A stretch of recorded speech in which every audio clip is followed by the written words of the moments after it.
بسم الله الرحمن الرحيم. السلام عليكم ورحمة الله تعالى وبركاته.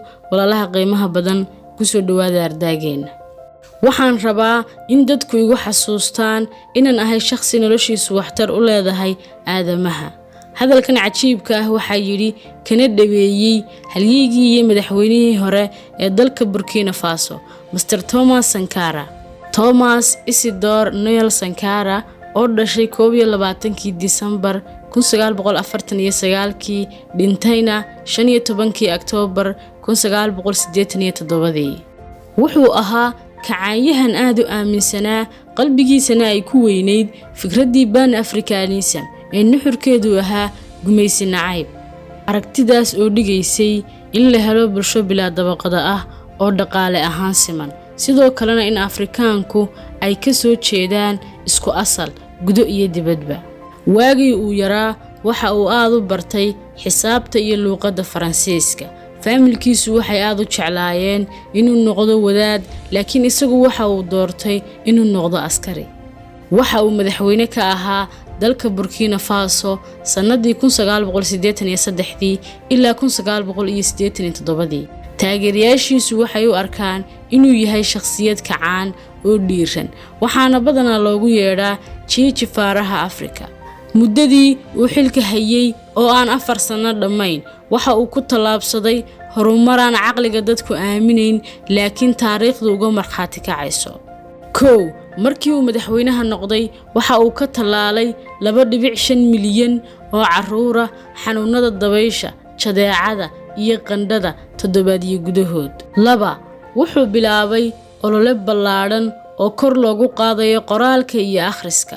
tani way adag tahay in la aamino markii uu talada qabanayay dadka wax qoraa inay ahaayeen 13% 1983, haddana sanadkii 1987 uu gaarsiiyay 73%. wuxuu beeray in ka badan 10 milyan oo geed si looga hortago xaalufka iyo nabaad guurka dhulka. wuxuu dhisay wadooyin badan oo laamiya, wado tareen oo dalka isku xidha, dugsiyo waxbarasho isaga oo aan helin kaalmo iyo deeq shisheeye. wuxuu u magacaabay dumarka dalka xilal sare oo dawladeed, wuxuu ku dhiirigeliyay inay shaqeeyaan, wuxuu qoray militariga, wuxuuna u ansixiyay fasaxyada inta ay uurka leeyihiin iyo inta ay waxbarashadu u socoto. isaga ka hor dumarku kaalin kumay lahayn hogaaminta iyo tacliinta dalka. wuxuu mamnuucay gudniinka fircooniga ah, guurka qasabka ah iyo guurka haweenka badan. wuxuu iibiyey oo uu xaraashay dhammaan gawaadhidii qaaliga ahaa ee dawladda sida Mercedes, wuxuuna ka dhigay gawaadhida madaxdu adeegsadaan Renault 5 oo waqtiga ahaa baabuurka ugu qiimaha jabnaa ee lagu iibiyo Burkina Faso, isagoo golihiisa wasiirada ku amray gaariga rasmiga ah ee ay adeegsan karaan inuu noqdo Renault 5. wuxuu yareeyay mushaharaadka shaqaalaha dawladda oo dhan oo uu ku jiro kuwa isagu qaato. wuxuu mamnuucay adeegsiga madaxda dawladda tigidhada diyaaradaha heerka koobaad ee first class-ka.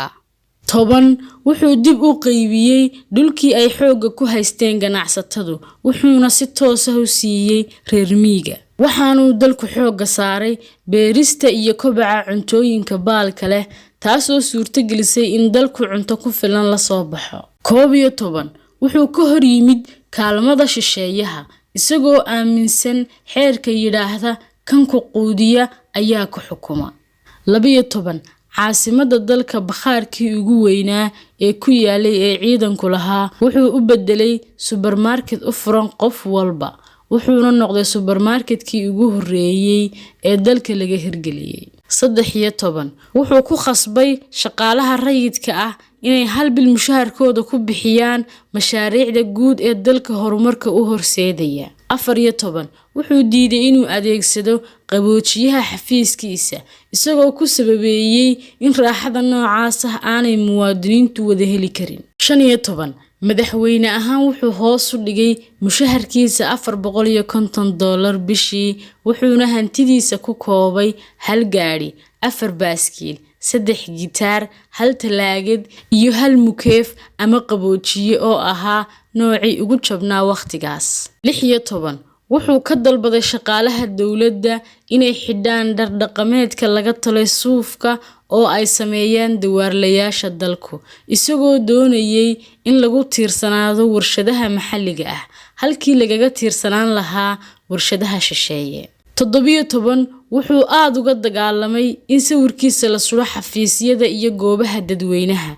Markii la weydiiyey sababta uusan u doonaynin sawirkiisa in la suro sida caadada u ah hogaamiyayaasha kale ee Afrika, wuxuu ku jawaabay waxa jira 7 milyan oo Thomas Sankaras, isagoo ka wada shacabkiisa.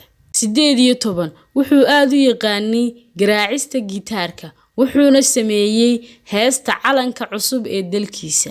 19 wuxuu magaca ka bedelay dalkiisa oo loo yaqaanay Ubervolta, una bixiyay Burkina Faso, isagoo magaca hore bedelkiisa u sababeeyay mid gumaysigu u bixiyay. 15 Oktoobar 1987 Sankara waxa dilay koox hubaysan oo ay la socdeen 12 sarkaal oo afgambi waday oo uu soo abaabulay saaxiibkiisii hore iyo ku-xigeenkiisii Captain Blaise Compaoré. Xiriirka wadamada dariska oo xumaaday ayaa ka mid ahaa sababihii inqilaabka keenay. Siday ku doodeen iyadoo saaxiibkii Compaoré sheegay in Sankara uu khatar geliyay xiriirkii dibadda ee Faransiiska iyo Afrika Coast oo daris la ahayd. Si kale haddaynu u dhigno, maxaad isugu filaatay ayaa loo dilay. Waxa kale oo waqtigaas aad uga soo horjeestay dadka dabaqada dhexe ee ladan ee waqtigaas caadaystay inay dhiig miirtaan dabaqada saboolka ah. Isku soo wada duubo, Sankara wuxuu ahaa geesi halyeey ah oo aad u aragti dheer. Sida caadadu tahayna, geesi kasta oo dunida saddexaad u soo baxa waa la dilaa. dhammaantiin baad ugu mahadsantiin la socodka barnaamijkan iyo barnaamijyada kale aan kanaalka soo gelino. Inta ka horeysa barnaamijka kan xiga waxaan idinkaga tegayaa wassalaamu calaykum.